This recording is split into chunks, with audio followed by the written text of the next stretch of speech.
extend or at least take an opportunity to welcome in and ask that we send and acknowledge with prayer, intuition, our ancestors, and even to the various spirit allies or beings that have been brought in today.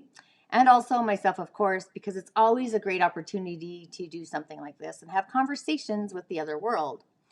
And we literally always want our ancestors to join us, and more importantly, to give us their support or whatever help that we need in order to go down this current rabbit hole that we're in with some charm and also some elegance with this thing called life.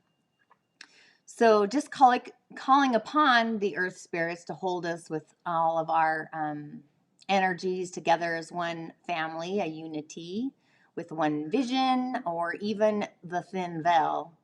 So for answers that we and other people might need at this current moment for the betterment of the entirety of a whole.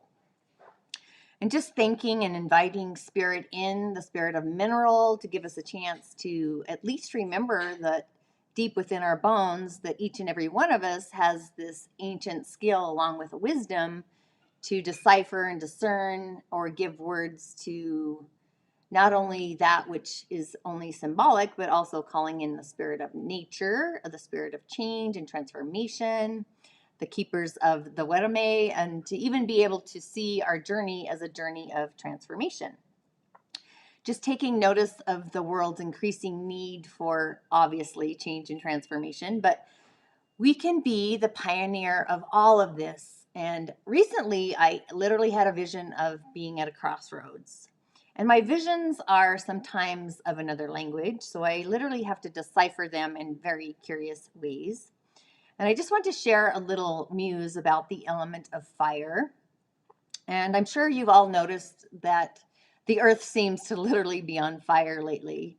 Recently, I had a friend reach out to me about the fires in Colorado. I've been working with the element of fire, which is natural for me, for quite some time. From the fires in the Amazon, the fires in Australia, the California fires, and now even the Colorado fires.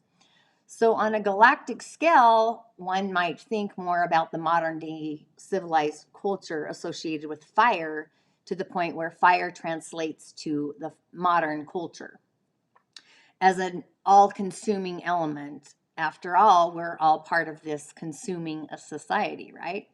So what is that supposed to mean? So it means that the kind of ancestral fire that should have translated into a form of community that is inclusive of this dimension and the dimensions that our ancestors began has literally fallen short of living up to its purpose. For example, we the people left in the midst of being transformed consumers, maybe we have to pay attention to perhaps the idea of why even in modern days, power is measured by fire as in firepower. But we also need to remember that this might be the reason why we have a standard need for change of hostile or at a larger scale that literally draws essentially from the energy of fire. So it's this idea of firepower. So fire is an action, it's ultimately an expression of fire gone wild. So fire having left its ancestral mysticism to become a tool where this hostility is expressed. So we can use this as food for thought to expand our imagination. I'm using about seeing fire or invoking the fire that's related to our heart and to our imagination, to the world of our dreams, our visions, our connection with and through our ancestors. So tomorrow I'm literally going to do a divination instead of my flashcard Friday using my cowrie shells. And when we align with our ancestors, what happens is they become our main speakers. They're the choreographers of our interaction, and more than likely something deeper will actually be expressed and come through or come out of it. So the word divine, and it's a suggestion that there's these other worldly powers that are involved in this world thing. And if you haven't jumped on to my Zoom on Sunday Fun Days, I do Secrets of the Other World, and I muse about different elements within the other world besides just spirit or intuition or what have you. So, but I'd like to express a few times, maybe over and over again, our connection to fire so that it literally becomes a healthy habit to just keep us in flow, where we're internalizing it and we see it simple, kind of in a down to earth kind of protocol where we have these conversations with our ancestors. What that means is, our ancestors that are actually otherworldly ancestors to assist us in this physical dimension, in this thing called life.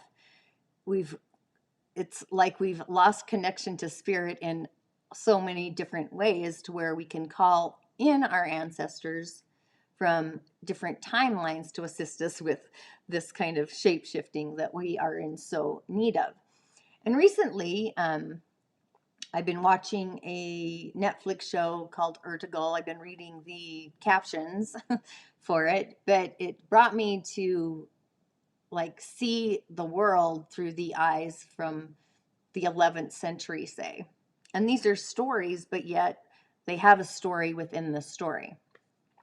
I hope all that makes sense, but be sure to tune in tomorrow for my cowrie shell divination. And with all of that, thanks for tuning in with me today. And I will play with the shells tomorrow. So, as always, ashe and blessings to you, my energetic beings. Thanks for showing up.